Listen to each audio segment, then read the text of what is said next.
இப்போ நம்ம கூட இருக்கிறவங்களும் ஒன்லி 3 வீக்ஸ் தான் ஆகுது அவங்களுக்கு டெலிவரி ஆகி. அவங்க எப்படி செய்யணும் அந்த டெஸ்டிங் அப்படின்னு காமிச்சாங்கன்னா உங்களுக்கு ரொம்பவே ரிலேட் பண்ணிக்க முடியும். ஸோ அது எப்படி பண்ணணும்னு பார்க்கலாம்.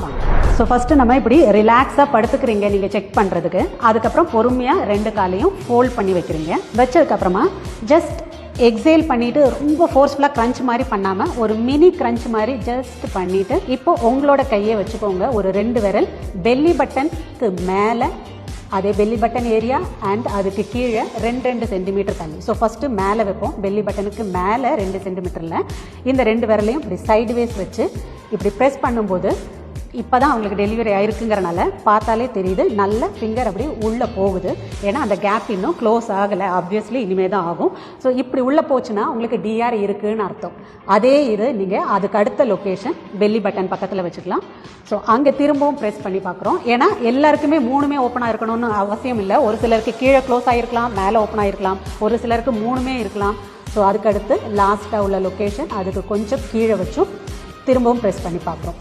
ஸோ இப்படி பண்ணி பார்க்கும்போது நல்ல 2 விரல் உள்ளே போகிற அளவுக்கு கேப் இருக்குது அப்படின்னா அந்த டைமில் நம்ம என்னெல்லாம் பண்ணக்கூடாது. சிட்டப்ஸ் பண்ணுறேன், க்ரன்ச்சஸ் பண்ணுறேன் அப்படின்னு பண்ணால் அந்த பெல்லி செப்பரேஷன் இன்னும் ஒஸ்ட்டாக தான் ஆகும் கண்டிஷன். அதை பண்ணவே கூடாது.